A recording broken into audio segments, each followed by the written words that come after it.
Welcome back to my channel can progress. जो video लेकर आई हूँ मैं वो ये है कि कई लोगों का क्वेश्चन आ रहा है कि हमें राइट साइड में पेट में दर्द हो रहा है, तो हमें क्या लड़की होगी या लड़का होगा, राइट साइड में दर्द हो रहा है। तो देखिए, इस वीडियो को बनाने का मेरा एक ही उद्देश्य है कि आपको एक राइट इन्फॉर्मेशन मिले। दर्द क्यों होता है ये भी आपको जानना बहुत ज़्यादा ज़रूरी है। साथ ही साथ बेबी जेंडर के ऊपर में ये जो चीज़ें बोलते हैं ये कितने हद तक सही है ये भी आप लोग के साथ आगे शेयर करूँगी। तो बने रहिए मेरे इस वीडियो में। पहले अगर फर्स्ट टाइम चैनल पे आए हो तो चैनल को सब्सक्राइब जरूर से कर ले और बेल आइकन को ज़रूर से हिट करेगा, इसकी वीडियो की अपडेट आपको तभी मिलेगी।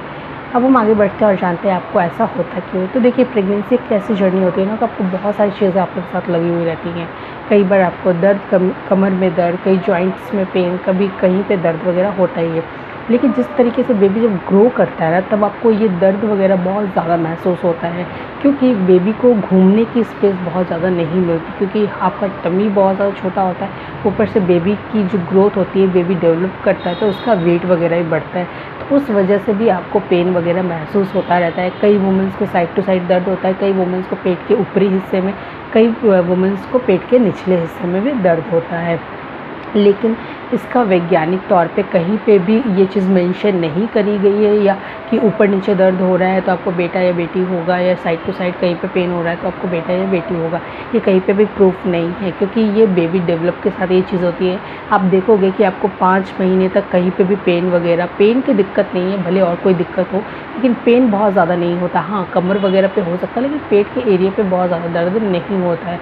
लेकिन 6, 7, 8, 9 महीना जो होता है उसमें आपको बहुत ही ज़्यादा कई बार पेन होता है। पेट के एक आपको जैसे चुभन जैसी महसूस होने लगती है। 8वें 9वें महीने में ये चीज़ बहुत ज़्यादा होती है, क्योंकि बेबी की ग्रोथ एक हद तक बढ़ चुकी होती है। बेबी हेड डाउन पोजीशन पे अगर चला गया होता है तो बेबी को स्पेस नहीं मिल पाती है हाथ पैर मारने की। कई बार बेबी अपनी कोहनी अड़ा कर रख देता है, तो ये सारी चीज़ें होती है। कई बार जो लेग का उसका अंग होता है, जो पैर उसके होते हैं, कई बार पैर उसके ऊपर की साइड में होते हैं, तो आपको सांस वगैरह लेने में भी बहुत तकलीफ़ होती है। कई वुमेन को होती है, जैसे मेरे साथ ये चीज़ होती थी कि सेकंड प्रेगनेंसी के टाइम पे मुझे बहुत ही ज़्यादा ऊपर की साइड में बहुत ज़्यादा लास्ट एकदम टाइम पे बहुत ज़्यादा अजीब सा मुझे फील होता था, तो दर्द वगैरह बहुत ज़्यादा रहता था ऊपर की साइड में। ये लास्ट 15 डेज़ जब मेरे को रह गए थे डिलीवरी होने में, तब मुझे ये चीज़ बहुत ज़्यादा हुई थी।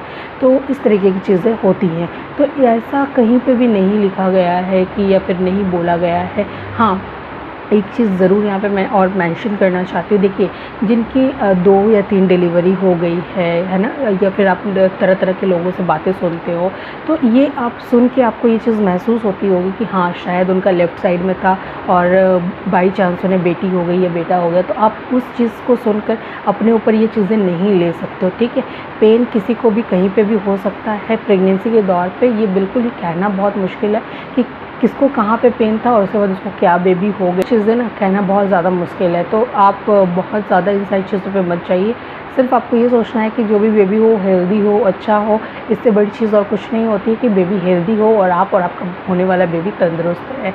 दर्द वगैरह लगा हुआ रहता है, उसका बस यही रीज़न होता है कि बेबी को स्पेस नहीं मिल पाती है कुछ, जब वो जैसे विकसित होने लगता है तो इस वजह से होता है। और कई बार अगर बच्चा बेड़ा होता है, मीन्स साइड टू साइड होता है, तो भी आपको पेन वगैरह बहुत ज़्यादा होता रहता है, बहुत तकलीफ़ होती है उसमें। तो ये आपको अल्ट्रासाउंड में पता चल जाएगा कि बेबी किस पोजीशन पे है। कई बार ब्रिज जो पोजीशन होती है उसमें भी महिलाओं को बहुत ज़्यादा दर्द होता है, क्योंकि बेबी जो उल्टा होता है तो उसमें भी महिलाओं को बहुत ज़्यादा तकलीफ़ होती है, क्योंकि अगर बच्चे का सर ऊपर है पाँव नीचे है तो बहुत ज़्यादा ही तकलीफ़ होती है। तो उस कंडीशन पे भी बहुत ज़्यादा पेन वगैरह को देखने को मिलता है वुमेंस के अंदर। तो देखिए, ये बहुत ज़्यादा अलग अलग लोगों के साथ में अलग अलग रीज़न्स होते हैं जिसकी वजह से उन्हें दर्द वगैरह होता है। लेकिन ये कहीं पे भी नहीं है कि अगर आपको दर्द हो रहा है राइट में तो आपको बेबी बॉय होगा, लेफ़्ट में हो रहा है तो बेबी गर्ल होगी। और कई लोग का ये भी मानना होता है कि हमें फ़ील होता है कि हमारा बेबी राइट साइड में। तो देखिए, बेबी जो होता है पूरे पेट में ही होता है, आपको कोई एक पर्टिकुलरली जगह पे नहीं, क्योंकि 5 महीने तक आपको कहीं पे भी बेबी फील नहीं होता है। उसकी पोजीशन जिस तरीके से बेबी ग्रो करता है तब आपको फील होने लगता है कि हाँ बेबी कि यहाँ है, यहाँ मुझे किक हो रहा है, वहाँ मुझे किक हो रहा है। और जिस तरीके से बेबी और डेवलप होता है तो उसके अंग जो होते हैं, शरीर के अंग जो होते हैं, वो बच्चा अगर बेबी किक कर रहा है तो आपको फील होता है कि शायद बेबी राइट साइड में, अगर लेफ़्ट साइड की बहुत ज़्यादा किक करता है तो आपको फील होता है कि लेफ़्ट साइड में। लेकिन ऐसा बिल्कुल भी नहीं है, बेबी सब जगह पे ही किक करता है, ऊपर की साइड भी, नीचे की साइड में भी। लेकिन आपको जस्ट ये फील करना है, जो मदर बन रही होती है उन्हें थोड़ा सा पता थोड़ा सा कम होता है, तो इस वजह से समझ में चीज़ें नहीं आती। जब आप दूसरी बार या तीसरी बार जब मदर बनते हो तो और भी ज़्यादा को एक्सपीरियंस हो जाता है। तो ये कुछ चीज़ें होती हैं, लेकिन ये कहीं पे भी गाइस मेंशन नहीं है कि साइड टू साइड बेबी होने पे या फिर कहीं पे भी आपको फील होने से बेबी के जेंडर का आपको पता चल जाता है। तो गाइस ये थी इन्फॉर्मेशन। इससे रिलेटेड कोई क्वेश्चन हो तो ज़रूर से कमेंट बॉक्स में पूछ सकते हो। तो चलिए मिलते हैं अपनी नेक्स्ट वीडियो के साथ, तब तक के लिए बाय गाइस।